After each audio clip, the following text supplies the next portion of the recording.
ধরো তুমি সমাজের চোখে একজন অসফল মানুষ।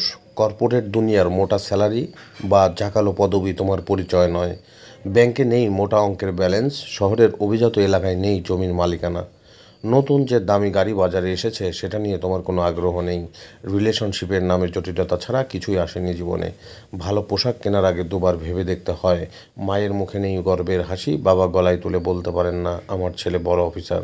তুমি নিজেকে নিয়ে হতাশ, ঘৃণা জন্মায় নিজের অস্তিত্বের ওপর। ধরো তুমি প্রতিযোগিতার রাস্তায় অনেক পিছিয়ে পড়েছ।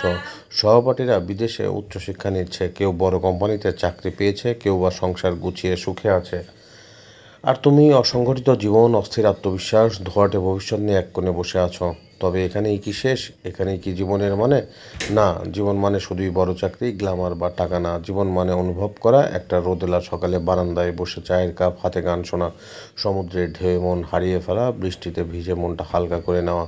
জীবন মেনে একা পাহাড়ে বসে আকাশ দেখা, শিশির ভেজা ঘাসে হাঁটা, শীতের সকালে নিজের মনের সাথেই মিটিং করা।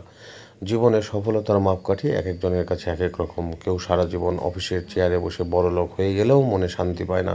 আবার কেউ অল্প টাকায় টিউশন করে নিজের বই পড়া, গান শোনা, মানুষের জন্য কিছু করার মধ্যে জীবনে আনন্দ খুঁজে নেয়। জীবনের সবচেয়ে বড় অর্জন হলো নিজেকে খুঁজে পাওয়া, নিজের মতো করে বাঁচা। প্রতিটি মানুষের জীবনের গল্প আলাদা। কেউ হয়তো টপ র্যাঙ্কার, আবার কেউ চায়ের দোকানে বসে কবিতা লেখে, কেউ কোটি টাকা ইনকাম করে, কেউ 1000 টাকাতেও খুশি থাকতে শেখে।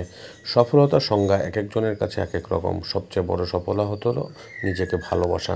ধরো তুমি এমন একজন যে কবিতা লেখে, কিন্তু সেই লেখা কেউ পড়ে না, অথচ সেই লেখাগুলোই তোমাকে ভাঙার মধ্যে গড়ে তোলে। কেউ হয়তো জানে না, কিন্তু তুমিই জানো তোমার শব্দগুলো কতটা গভীর, কতটা সত্য। ধরো তুমি একজন ছোট্ট লাইব্রেরিতে কাজ করো, যেখানে কেউ আসেও না, অথচ তুমি বইয়ের গন্ধে একা ঘরটায় বসে জীবনের প্রকৃত মানে খুঁজে পাও। হয়তো মাস শেষে ব্যাংক ব্যালেন্স শূন্য, কিন্তু মন ভর্তি থাকে শান্তিতে।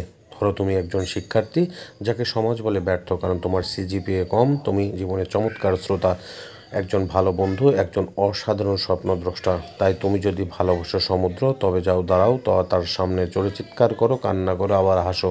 যদি ভালো লাগে পাহাড়, তবে চটে যাও এক সকালে ট্রেন ধরে। যদি ভালোবাসো বই পড়া, গান শোনা, হাঁটা, একা থাকা, তবে সেটাই করো, কারণ পৃথিবী কাউকে রিপ্লেসমেন্ট দেয় না। এই জীবন একবারই। জীবন থেকে পালিয়ে যেও না। সব কিছু থেকে ছুটি নেওয়া যায়, কিন্তু জীবন থেকে নয়। পালিয়ে গেলে ফিরে আসা যায় না। নিজেকে সময় দাও, সঙ্গ দাও। কেউ যদি তোমাকে না বোঝে, নিজেই নিজেকে বুঝে নাও। পৃথিবীর প্রতিটা সফল মানুষ কোনো না কোনো সময় ছিল একা, হারিয়ে যাওয়া এক গল্প। তুমি বাঁচো তোমার মতো করে, তোমার শর্তে, তোমার গতিতে। জীবন একটাই, তাই বুক ভরে শ্বাস নাও, প্রাণ ভরে বাঁচো।